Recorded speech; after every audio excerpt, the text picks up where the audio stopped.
নীলফামারীবাসী কেমন আছেন আপনারা সবাই? আলহামদুলিল্লাহ, আমিও অনেক ভালো আছি। বিশ্বাস রাখেন, এত রোদের ভেতরে একদম জুমার নামাজের পরপর অনেকে হয়তো বাসায় খাওয়ার সুযোগটাও পায় নাই। আসিফ হুজুরকে দেখবে, ওয়াজ শুনবে, পাগলের মতো ছুটে এসেছে আজকের এই মাহফিলে। মাথায় রাখবেন, এটা নীলফামারী জেলা বটে, তবে আমাদের বিভাগ কিন্তু রংপুর বিভাগ। অনেকে আমাদের রংপুর বিভাগকে মফিজ বলে গালি দেয়, বলে আমরা নাকি বোকা, আমরা নাকি মফিজ। ওই বেটাদেরকে বলতে চাই, বেটা এই রংপুরের মফিজ না থাকলে দেশটা সেকেন্ড টাইম স্বাধীনিত হতে পারতো না। এই মফিজটা আছে বলে তোমরা বুক ফুলিয়ে কথা বলো। এই মফিজটা আছে বলে আজকে আলেমরা হক কথা বলতে সাহস খুঁজে পায়। কাদেরকে মফিজ বলো?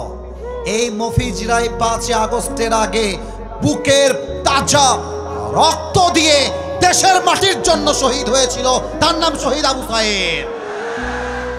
আপনারা কাকে কি বলছেন একটু বুঝে নেবেন। আমার কথা কালকে হয়তোবা ফেসবুকে কয়েক লাখ মানুষ শুনবেন, এটা মাথায় রাখবেন। রংপুরকে নিয়ে আমি আগেও বলেছিলাম, আজও বলছি, রংপুরের মাটি, নীলফামারীর মাটি, দিনাজপুরের মাটি, ঠাকুরগাঁয়ের মাটি, এগুলো কোনো সাধারণ মাটি নয়। এক একটা মাটি ইসলামের ঘাটে। আপনি দিনের বেলা মাহফিল করেন তো দেখি কয়টা লোক আপনি খুঁজে পান অন্য জেলায়? না না, আমি কোনো জেলাকে ছোট করছি না, সত্য কথা বলছি। আমি পুরো দেশ ঘুরেছি, পুরো দেশ। 2টা বিভাগকে আমি সবচাইতে বেশি দিনের বেলায় লোকের উপস্থিতি বেশি পেয়েছি। তার মধ্যে 1 নাম্বার রংপুর বিভাগ। আজহারী সাহেব লালমনিরহাটে মাহফিল করে গেছেন দিনের বেলা। আমার কাছে দেখে মনে হচ্ছে জাস্ট এটা লালমনিরহাট নয়, জনসমুদ্রে পরিণত হয়েছিল লালমনিরহাটের মাঠে।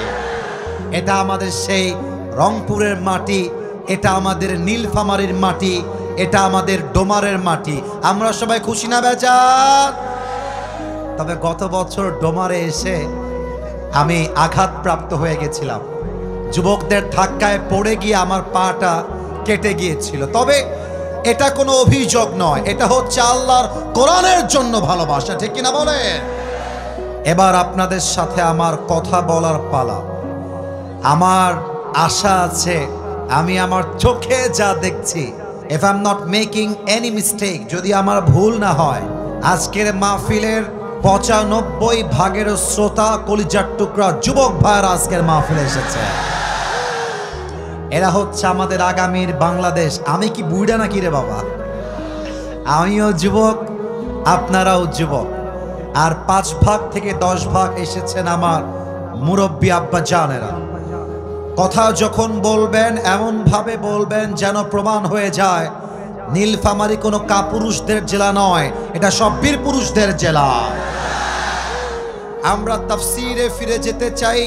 আমরা আমাদের বিভাগকে নিয়ে গৌরব নিয়ে কিছু কথা বলেছি। এবার আমাদের কোনো ডান বাম কথা হবে না। আমার ডান হাতের দিকে তাকান।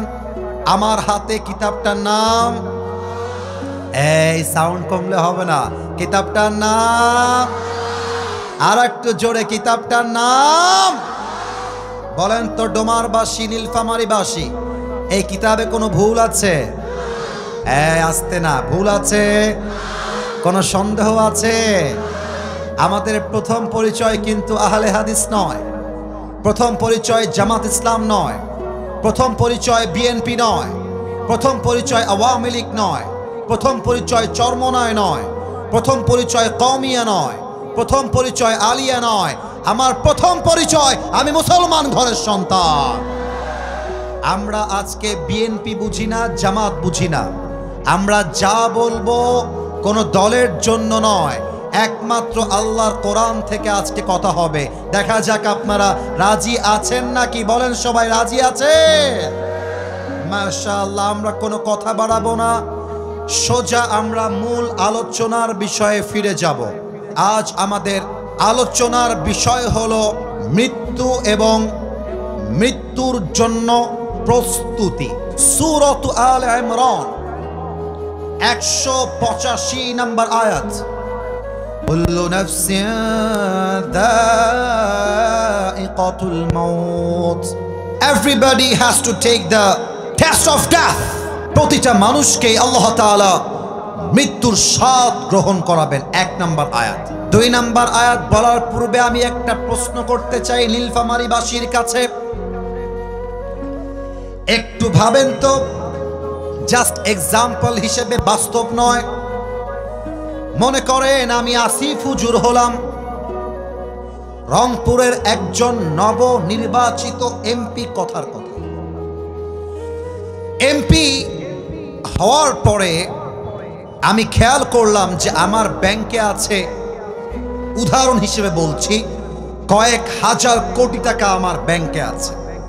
আমি দেখলাম যে আমি জাস্ট কোনো এমপি নই, আমি একজন সফল ব্যবসায়ীও বটে। আমাকে প্রোটোকল দেয় আর্মি, বিডিআর, র্যাব, পুলিশ। আমার গুলশানে ফ্ল্যাট আছে, বসুন্ধরায় ফ্ল্যাট আছে। আমার কাছে ক্ষমতার কোনো অভাব নেই। এবার আমার ভেতরে অহংকার চলে আসলো, ক্ষমতার দাপট চলে আসলো। আমি মিডিয়া ডাকলাম, সবাইকে ডেকে একটা মিডিয়া কনফারেন্স করলাম, আর বললাম, বাংলাদেশের ভাইরা শোনেন, আমি হলাম বাংলাদেশের রংপুরের এমপি। আমার ব্যাংকে কয়েক হাজার কোটি টাকা আছে। আমাকে police, RAB, BDR, army always protocol দেয়।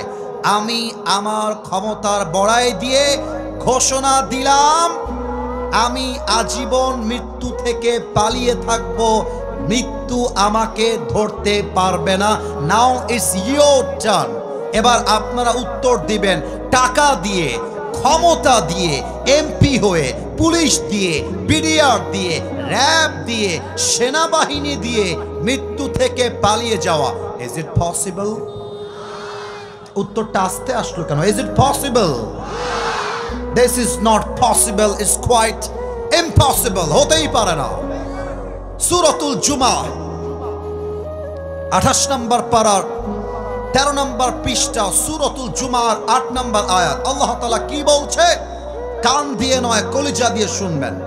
কুল ইন্নাল মাউতাল্লাযী তাফিরুনা মিনহু ফাইন্নাহু মুলাকীকুম। ও আমার নবী বলে দেন, আপনার উম্মতরা কি মৃত্যু থেকে পালাতে চায় নাকি? অসম্ভব, অসম্ভব। তুমি যেথায় থাকো না কেন, যেমন করে থাকো না কেন, মালাকুল মউতকে দিয়ে তোমাকে পাকড়াও করবে একজন। বলেন সবাই, তিনি কে? আরেকটা আয়াত শোনেন, সূরাতুন নিসার 78 নম্বর আয়াত। নীলফামারীবাসী, আমার কথা কি বোঝা যায়? আমি মাফ চাচ্ছি, আরেকবার জিজ্ঞেস করতে চাই, কথা কি বোঝা যায়? সূরাতুন নিসা 78 নম্বর ভার্স। আইনামা তাকুনু ইউদরিকুমুল মাউতু ওয়ালাউ কুনতুম ফি বুরুজিন মুশাইয়াদা। Allah is giving challenge to us. আল্লাহ একটা চ্যালেঞ্জ ছুড়ে দিয়েছেন আমাদের জন্য। আল্লাহ বলছে, এই বান্দা, যা, ট্রাই কর, মৃত্যু থেকে পালিয়ে যাওয়ার ট্রাই কর। কেমন ভাবে ট্রাই করবি? আমার কথা শোন। আইনামা তাকুনু ইউদরিকুমুল মাউতু ওয়ালাউ কুনতুম ফি বুরুজিন মুশাইয়াদা। Even if you stay within the towers of lofty construction, হে আমার বান্দা, তুমি যদি মাটির নিচে সুড়ঙ্গ খুঁড়েও পালিয়ে যাও, তবুও তোমাকে মালাকুল মউত দিয়ে পাকড়াও করবে একজন। বলেন সবাই আওয়াজ দিয়ে, তিনি কে? আচ্ছা, আমি একটা ভুল করেছি কিনা জানতে চাই, এটা কি ডোমার থানা না? ডিমলা। আচ্ছা, ডিমলা, ওই জন্য কনফার্ম হলাম যে ডিমলা থানা। তো এই ডিমলা দিয়ে যখন ঢুকছিলাম, এটা আবার আপনারা মানে মাইন্ডে নেবেন না, আমি নিজেও একজন গ্রামের ছেলে। আমার জন্মগ্রামে, আমার বাবার জন্মগ্রামে, মায়ের জন্মগ্রামে। আরে বেটা, পৃথিবীতে যত ইতিহাস ঘটেছে, বড় ঘরের ব্রয়লার মুরগিরা করে নাই, মধ্যবিত্ত পরিবারের সন্তানরাই তো করেছে রে বাবা। ওই আসার সময় দেখছিলাম যে কিছু বাসা একদম টিনের ছাপড়ি, মানে একদম ছোটখাটো বাসা। আবার কিছু বাসা দেখলাম প্রবাসী ভাইদের বাসা, অনেক ব্যবসায়ীর বাসা আছে, খুব ভিআইপি, গেটের দামই হবে হয়তো বা 1-1.5 লাখ টাকা। আসার সময় ওই মোড় হয়ে দেখছিলাম কারো বাসা উঁচু, কারো বাসা নিচু, কারো বাসায় টাইলসের অভাব নাই তো কারো বাসায় টিনের ফোঁটা, কারো বাসায় এসি চলে তো কারো বাসায় ফ্যানই নেই। বলেন সবাই, কথা মিথ্যা না সত্য? দেখবেন গ্রামের যে অনেক বড় লোক হয়, আমি সবাইকে এক পাল্লায় মাপছি না, আমার ডানে বামে সব মান্যগণ্য ব্যক্তিবর্গরা বসে আছেন। অনেক লোক টাকা হয়ে গেলে, বাড়ি হয়ে গেলে গরিব ভ্যান চালকের সালামের জবাবটা পর্যন্ত নিতে চায় না। আমার বাড়ি, আমার টাকা, আমার ক্ষমতা, কিন্তু মাথায় রেখো এই বাড়ির আসল মালিক তুমি নয়, এই বাড়ির আসল মালিক একজন, তিনি কে? পরের জায়গা পরের জমিন। না, এভাবে বললে তো হবে না, আরো জোরে গাইতে হবে। পরের জায়গা পরের জমিন, আমি তো সেই ঘরের মালিক নই। বলেন সবাই, পরের জায়গা পরের জমিন, ঘর বানায় আমি রই, আমি তো সেই ঘরের মালিক নই। সেই ঘরখানা যার জমিদারি, আমি পাই না তাহার হুকুম জারি, আমি পাই না জমিদারের দেখা, আমি পাই না জমিদারের দেখা, মনের দুঃখ কারে কই, আমি তো সেই ঘরের মালিক নই। বলেন সবাই, পরের জায়গা পরের জমিন, ঘর বানায় আমি রই, আমি তো সেই ঘরের মালিক নই। ঘরের মালিক কে? আরো জোরে বলেন, আওয়াজ তুলে, হাত তুলে, তিনি কে? এবার নীলফামারীবাসী আমার দুই চোখের দিকে তাকান, আমার চোখে চোখ রাখেন। আমার প্রিয় ডিমলাবাসী, আপনাদের পায়ে আমার হাত। আমি কোনো অহংকারী মানুষ নই। আবদার করলাম চোখটা বন্ধ করার পূর্বে একটা কথা বলে দেই। এই 5টা সেকেন্ড চোখ বন্ধ করে ভাববেন আপনি 3.5 হাত মাটির কবরে শুয়ে আছেন। জাস্ট ভাববেন, you have to feel like this.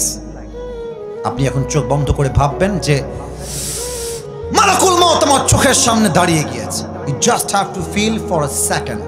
একটু অনুভব করবেন। আমি চোখ বন্ধ করলাম, আশা রাখবো সবাই আপনারা চোখ বন্ধ করে ফেলেছেন। স্টেজের ভাইয়েরাও চোখ বন্ধ করবেন, সামনে যারা আছেন চোখটা বন্ধ করবেন। আমি 1 থেকে 5 গুনবো, চোখ বন্ধ। কলিজার ভাইয়েরা মাথা একটু নিচের দিকে নিয়ে কল্পনার জগতে 5টা সেকেন্ডের জন্য হারিয়ে যান যে আজ শুক্রবার বাদ মাগরিব আপনার জানাজা হবে, আজ রাতেই আপনার 3.5 হাত মাটির কবরে আপনাকে দাফন করা হবে। জাস্ট একটু ভাবেন 5টা সেকেন্ডের জন্য। 1, 2, 3, 4, 5। চোখ খোলেন, মাথা উঁচু, আমার দিকে তাকান। এখন যে যেখানে দাঁড়িয়ে আছেন, যে যেখানে বসে আছেন, ঠান্ডা মাথায় নিজে প্রশ্ন করেন, আমি কি আমার জীবনে এই পর্যন্ত এমন কোনো আমল করেছি যে আমল দ্বারা আমি এখন মারা গেলে আমার জন্য কবরে নাজাতের ফয়সালা হবে? নিজেকে। You don't need to ask myself, you just have to ask your own self. নিজেকে বলেন যে আমি কি আমার জীবনে এমন কোনো আমল করেছি যার দ্বারা আমি এখন মারা গেলে আমার কবরটা জান্নাতের বাগান হয়ে যাবে? If the answer is yes, যদি মন বলে হ্যাঁ আমি তো অনেক এমন আমল করেছি মারা গেলেই জান্নাতি হয়ে যাব, তবে আজকে ডিমলার এই মাহফিলটা আপনার জন্য নয়। আপনি তো ভালো মানুষ, আপনি তো কনফার্ম জান্নাতি মানুষ। কিন্তু যদি আপনার মন বলে না, আমি তো এমন কোনো আমল করি নাই যে এখনই মারা গেলে এখনই আমি জান্নাতের বাসিন্দা হয়ে যাব, তবে আমার প্রশ্ন আপনার কাছে, আপনি এখনো সুদ খান কেন? আপনি এখনো ঘুষ খান কেন? যুবক ভাইরা, তোমরা এখনো পার্কে মেয়ে নিয়ে হারাম প্রেম করে ডেটিং করে বেড়াও কেন? তোমার ফোনে পর্নোগ্রাফি কেন? তুমি হিন্দি সিনেমা দেখো কেন? মেয়েদের কাছে প্রশ্ন, আপনি বোরকা পরে টিকটকে নেচে বেড়ান কেন? এটা আমার কাছে আপনার প্রশ্ন। এবার আসেন, অনেক যুবক বলে হুজুর কাল থেকে নামাজ পড়বো, 1 বছর পরে ভালো হয়ে যাব। এখন তো যৌবনের সময়, জাস্ট এনজয় ইয়োর লাইফ। একটু মজা করে নেই, একটু প্রেম করে নেই, একটু হারাম খেয়ে নেই। আগামীতে বুড়া হয়ে গেলে হজ করে আমি আল্লাহওয়ালা হয়ে যাব। বেটা, তোমার মতো হাজারো যুবক যারা বলতো কাল থেকে নামাজ পড়বো, ওই কালটা আর আসে নাই, ওরা আজকেই কবরের বাসিন্দা হয়ে গিয়েছে, ঠিক কিনা বলেন? আল্লামা ইকবাল লিখেছেন, হুয়ে নামওয়ার বেনিশা कैसे कैसे जमी खा गई नौजुआ कैसे कैसे, ये जगह जी लगाने की दुनिया नहीं है, ये इबरत की जा है तमाशा नहीं है, तुझे पहले बचपन ने बरसों खिलाया, जवानी ने फिर तुझको मजनू बनाया, अजल तेरा कर देगी बिल्कुल सफाया। मेरे दोस्त, ये जगह जी लगाने की दुनिया नहीं है, ये इबरत की जा है तमाशा नहीं है, ठीक ना बोले? এই দুনিয়ার জীবনটা খেল তামাশার জায়গা নয়, এই দুনিয়ার জীবনটা মজার জায়গা নয়। এই দুনিয়ার জীবনটা দিয়েছেন আল্লাহ একমাত্র ইবাদতের জন্য, এক সত্তার জন্য। তিনি কে? এত আস্তে বললে কি আওয়াজ হয়? বলেন সবাই, তিনি কে? এবার একটু আমি মাইক্রোফোনটা হটাচ্ছি। দেখেন, আমার যে এই পুরো জামা, টুপি, পাঞ্জাবি, ওয়েস্টকোট বা ব্লেজার, আমি বলছি যা শো অফের জন্য নয়, একটা মেসেজ দিতে চাই। আমার হাতের এই যে ঘড়িটা, এটা ব্র্যান্ডের ঘড়ি, দামি ঘড়ি। আমার যে ব্লেজার, এটাও ব্র্যান্ডের, দামি ব্র্যান্ডের। পাঞ্জাবি পাকিস্তান থেকে আনা, টুপিটা পাকিস্তান থেকে আনা। আমি মাঝে মাঝে ভাবি, এত দামি জামা, এত দামি পোশাক আমি পরে ঘুরতেছি, আমি হয়তোবা রংপুর হাইওয়ে রোডে চলতেছি, হঠাৎ করে পেছন থেকে একটা ট্রাক এসে ধাক্কা মারবে, একটা বাড়ি লাগবে মাথায়, ফিলকি দিয়ে রক্ত বের হবে, রুহুটা বের হয়ে যাবে। আমার সমস্ত চাকচিক্যময় পোশাক খুলে সাদা কাফনের কাপড়ে প্যাকেট করা হবে। এটার নামই তো দুনিয়ার জীবন, ঠিক কিনা বলেন?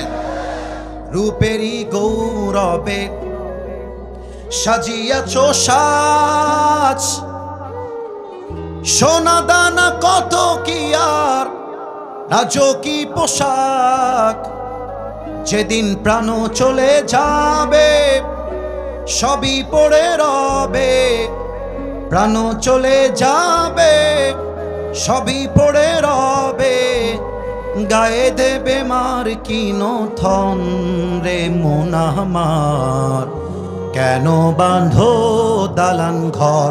যদি পারেন আমার সাথে গাওয়া ট্রাই করেন, মৃত্যুকে কবরকে একটু স্মরণ করেন, গান আমার সাথে। একদিন মাটির ভেতরে রে মন আমার, কেন বাঁধো দালান ঘর। আর একটু জোরে, একদিন মাটির ভেতরে রে মন আমার, কেন বাঁধো দালান ঘর, ঠিক কিনা বলে? দেহ তোমার চর্ম চর গলে পচে যাবে,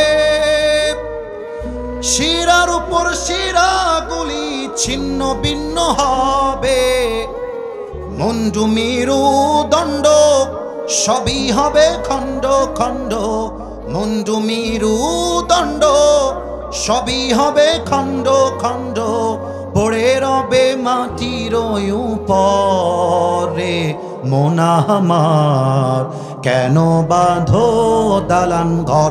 একসাথে, একদিন মাটির ভেতরে হবে ঘর রে মন আমার, কেন বাঁধো দালান ঘর, ঠিক কিনা বলে? বলেন তো আমার হাতে এখন কয়টা আঙ্গুল দেখা যায়? আল্লাহ রাব্বুল আলামিন প্রত্যেকটা মানুষের মৃত্যুকে দুইটা ভাগে ভাগ করেছে। Number 1 is the death of people, those who perform the salah. Number 2 is the death of people, those who do not perform the salah. এক হচ্ছে নামাজি বান্দার মরণ, আর এক হচ্ছে বেনামাজি বান্দার মরণ। যুবক ভাইরা, তোমরা আমার কথায় রাগ করবা না। এখানে এমনও যুবক বসে আছে যার মোবাইল ফোন চেক করলে এখন ওর পকেট থেকে আমি ওর ফোনটা এমন করে বের করব, ওর গ্যালারিতে ঢুকবো, মোবাইল ফোনটা চেক করলে অনেক যুবকের মোবাইল ফোন থেকে এই মাহফিলে রাগ করবেন, অনেক মেয়ের উলঙ্গ ভিডিও ওর মোবাইলে খুঁজে পাওয়া যাবে। অনেক যুবক এখানে বসে আছে। এই আমি বলছি আবারও, আমি তোমাদেরকে হাসির কোনো খোরাক দেই নাই। ডোন্ট লাফ। বেলাচার পরিচয় দিও না হেসে। আল্লাহকে স্মরণ করে আমার কথা শুনবা। অনেক যুবকের মোবাইল ফোন চেক করলে দেখা যাবে ওই যুবকটা এই মাহফিলে বসে, তোমরা জাস্ট যদি ঠিক হয় ঠিক বলবা, কোনো হাসি নয়। এই মাহফিলে অনেক যুবক বসে আছে, যেই যুবক তার গার্লফ্রেন্ডকে এই মাহফিল থেকেই মেসেঞ্জারে রিপ্লাই করেছে এইখান থেকে। এখানে অনেক যুবক মুরব্বী এমনও বসে আছে, ইসরে আমার বলতে কলিজায় লাগছে, but I am forced to talk like this. I have to talk about it because it is my responsibility. এটা আমার দায়িত্ব। অনেকের পকেট চেক করলে এখন ডার্বি বিড়ির প্যাকেট খুঁজে পাওয়া যাবে। বলো, মাহফিল থেকে বের হয়ে টানবে, মাহফিল থেকে বের হয়ে। না, আমি হাসির খোরাক আপনাকে দেই নাই, আপনাকে আমি চিন্তার খোরাক দিয়েছি। অনেক মেয়ে মায়েদের জায়গা হয়নি, আমাকে কয়েকবার কানে কানে বলা হয়েছে, মায়েদের জায়গা না হলে আমাদের করার মতো কিছু নেই, যে যার জায়গায় বসে যান অথবা দাঁড়িয়ে থাকেন। অনেক মেয়ে আছে জাস্ট উপরে বোরকা পরে ভিতরে পুরোটাই সদরঘাট। যুবক ভাই বলো, আমার কথা ঠিক আছে কিনা বলো। জুব্বা টুপি দাড়ি রাখলেই যেমন নেতা হওয়া যায় না, ইমাম হওয়া যায় না, বোরকাওয়ালি আর হিজাবওয়ালি হলেই দিনদার হওয়া যায় না। অনেক মেয়ে আছে বোরকা আর হিজাব লাগিয়ে একা 3-4টা প্রেম করে বেড়ায়। অনেক মেয়ে আছে, আমি বলতে লজ্জা পাচ্ছি আমার মুরব্বীরা, আমার কথা আপনি গায়ে লাগাবেন না। আমি আপনাকে সমাজের কথা চোখে আঙ্গুল লাগায় দেখায় দিব। আজকালকার বোরকা it is just a show off. এই শো অফ হওয়ার প্রমাণ কি? মেয়েরা এমন, লজ্জা পাচ্ছি বাট ইনডিরেক্টলি বলবো, ডিরেক্টলি বলতে যাব না, ইনডিরেক্টলি বলছি, বুঝে নাও। মেয়েরা এত টাইট বোরকা পরে যে ওর দেহের প্রত্যেকটা অঙ্গ প্রত্যঙ্গের ভাঁজ বোরকার উপর দিয়ে বোঝা যায়। আমার মেসেজ সেই মেয়েদের জন্য, যদি বোরকা পরে এতই দেহ দেখাবার শখ হয়, আপনি আমার কথা মাইন্ডে নেবেন না, বাস্তব কথা বলছি। আপনার মতো মেয়ে বোরকা পরার চাইতে জিন্সের প্যান্ট আর টি শার্ট পরা অনেক ভালো। মিয়া আপনি বোরকা পরে পার্কে প্রেম করে বেড়াবেন, নষ্টামি করে বেড়াবেন, আপনার মতো বোরকাওয়ালি মেয়ের জন্য হাজারো দিনদার বোরকাওয়ালির বদনাম হয়ে যায়। আর মায়েদের কথা কি বলবো, বেশিরভাগ মেয়ের চরিত্র নষ্ট হয় তার মায়ের জন্য। মা তার মেয়েকে শিখা দেয়, এই মা, মা রে তুই যেখানে প্রেম করবি কর মা, কিন্তু বিয়ের সময় আসলে এইটা ছাড়া বিয়ে করতে যাস না মা। আর মায়ের থেকে এই শিক্ষা পেয়ে মেয়েরা টাকা পাইলে, সরকারি চাকরি পাইলে বুইরা টাকলার সাথেও বিয়ের পিড়িতে বসে যায়। বলেছিলাম মৃত্যু কয় ভাগ, আমার আঙ্গুল দেখে বলেন সবাই, আগের মতো কয় ভাগ। নামাজি বান্দার মরণটা কেমন হবে বলতে চাই, মনোযোগটাকে একদম স্থির করে ফেলেন। নামাজি বান্দার সামনে যখন মালাকুল মওত আসবে, দেহের চামড়ার রং হবে সাদা ধবধবে,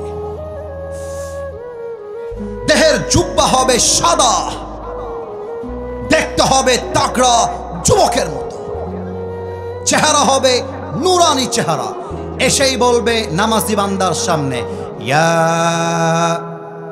আইয়াতুহান নাফসুল মুতমাইন্নাহ উখরুজি ইলা মাগফিরাতিল্লাহি ওয়া রিজওয়ানি। আমি তর্জমা করব, সুবহানাল্লাহ আস্তে পড়লে নাম্বার কেটে দিব, আরেকবার পড়েন তো একবার অগ্রিম ভাবে সুবহানাল্লাহ। আওয়াজটা আসে নাই, আরেকবার জোরে পড়েন। এই নামাজি বান্দা বের হয়ে আসো, বের হ। নামাজি বান্দা বলবে, আইনাল খুরুজ, जाना है तो कहां जाना है, मेरा आखिरी ठिकाना कहां पर है, আমি যাব কোথায় আমাকে বলো।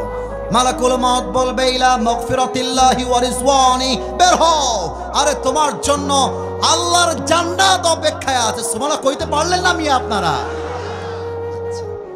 এটা তো টিস্যু, এটা তো সবাই বলতে পারবেন। কিন্তু একটু তাকান তো টিস্যুর দিকে, এটা কি বুঝে উত্তর দিবেন, আশা রাখবো কারো থেকে ভুল উত্তর আসবে না। এটা কি গোল না চারকোনা? একটু জোরে বলেন, এটা কি গোল না চারকোনা? এবার হাদিসটা শোনেন। কাফাম মিন আকফানিল জান্নাহ ওয়া হানুত মিন হানুতিল জান্নাহ। নামাজি বান্দার রূহকে, এই হাদিসগুলো পড়লে আপনাদেরটা আমি বলতে পারবো না, বাট আমার গায়ের পশম দাঁড়িয়ে যায়। এত মারাত্মক সুন্দর হাদিস এইটা।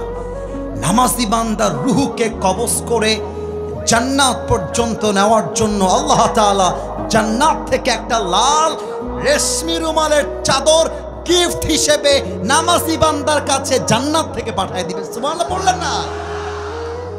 রূহটাকে নিবে, রুমালে প্যাকেট করবে, সুন্দর করে ভাঁজ করে সোজা আপনার রূহকে জান্নাতের ঠিকানা ইল্লিয়িনে পৌঁছায় দিবে। সুবহানাল্লাহ পড়বেন না মিয়া? এবার আসেন বেনামাজির মৃত্যু কেমন হবে। অনেক যুবক এখানে বসে আছে। আমার স্যার ঠিক বলেছেন, আমার স্যার যা বলছিলেন he was right from his personal point of view.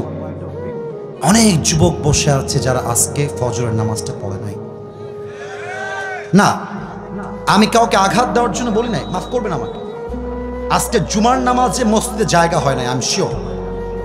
মানুষ বাহিরে নামাজ পড়েছে হয়তোবা, কিন্তু আগামীকাল ফজরে চেক করবেন। ফজর তো ইয়ার ইয়ে বহুত দূর কি বাত হয়, আসরেই চেক করবেন, দেখবেন অনেক যুবক এখানে ওয়াজ শুনে বাসায় গিয়ে ক্রিকেট খেলবে, আড্ডা মারবে, আসরের নামাজটা পড়বে না। ঠিক কিনা বলে? অনেক মুরব্বী এখানে বসে আছেন, ডানে আছেন, সামনে আছেন। আমি ডিমলার খবর জানি না, বাট আমি আমার এলাকার কথা বলছি। আমি আমার এলাকার কথা বলছি। আপনার এরিয়ায় কি হয় তা আমি জানি না, বাট যদি ঠিক বলি আপনারা ঠিক বলবেন। আমি নিজের চোখে দেখেছি চায়ের দোকানে বসে মুরব্বির দাড়ি সাদা হয়ে গেছে, কিন্তু চায়ের দোকানে বসে বসে এই চাপ দাড়ি নিয়ে পায়ের উপরে পা তুলে, এটা কি আমার কথা অবাস্তব না বাস্তব বলেন? আমার আব্বা চান দেখেন আপনার মতো বিড়িখোরের মৃত্যু কেমন হবে। আমার যে মায়েরা পর্দার নামে বেহায়াপনা করেন তাদের মৃত্যু কেমন হবে, এটা বলে আমরা শেষের দিকে যাব। বেনামাজির মালাকুল মউত যখন তার সামনে আসবে, আমার দিকে তাকান, চোখটা হবে টকটকে লাল, হাতের চামড়ার রং হবে, পুরো দেহের রং হবে নীলাভ বর্ণের চেহারা। এখানে কেমনে বোঝায়, আমি একটু পেছনে যাচ্ছি, একটু সাউন্ডটা কম আসবে। যখন মালাকুল মউত আপনার সামনে দাঁড়িয়ে যাবে, পা থাকবে জমিনে, মাথা থাকবে আকাশ বরাবর বিশাল লম্বা, আর গায়ের জামার রং হবে কালো কুৎসিত। বেনামাজি যখন মালাকুল মউতকে এক নজর দেখবে, থরথর থরথর করে কাঁপবে, থরথর। বেনামাজির দিকে মালাকুল মউত এক ভয়ঙ্কর চিৎকার দিবে, ইয়া আইয়াতুহান নাফসুল খাবিথা উখরুজি ইলা গাদাবিল্লাহ। এই বেনামাজি বের হয়ে আয়, এই বেপরদা মহিলা বের হয়ে আয়। একটা ধমক দেওয়ার সাথে সাথে বেনামাজির রূহটা ছিঁড়ে বের হবে, ছিঁড়ে, কিন্তু বের হতে চাইবে না। একবার ডানে দৌড় দিবে, একবার বামে, আর একবার পেছন দিকে দৌড় দিবে। মালাকুল মউত তার বাম হাত, look at my left hand, বাম হাত দেখেন সবাই, look at my left hand, বাম হাত দেখেন। He will take his left hand just like step back, পেছনে নিবে, এরকম না, একদম পেছনে। যতটুকু দেখা যায় দেখবেন। আমি প্র্যাকটিক্যালি অভিনয় করে বোঝাচ্ছি বেনামাজির মৃত্যু কত ভয়ঙ্কর হবে। পেছন থেকে মালাকুল মউত তার হাতটা দিয়ে বেনামাজির রূহের দিকে একটা থাবা মারবে। রূহকে যখন ধরে বের করে আনবে, হাদিসে আসছে একটা জীবিত ছাগলকে যাবেহ না করে তার চামড়া কেউ যদি ব্লেড দিয়ে এমন করে ছিঁড়ে ফেলে, ওই ছাগলটার যে পরিমাণ কষ্ট হয় তার চাইতে 70 70 গুণ বেশি কষ্ট দিয়ে বেনামাজির রূহকে কবজ করা হবে। বলেন সবাই নাউজুবিল্লাহ। এই কথা শুনেও কেউ যদি নামাজি না হয়, ওর মতো কপাল পোড়া আর কেউ নাই। এই মৃত্যুর কথা শুনেও যদি কেউ পর্নোগ্রাফির নেশায় আসক্ত থাকে, আমার মনে হয় তার মতো হতভাগা আর কেউ হতে পারে না। ঠিক কিনা বলে?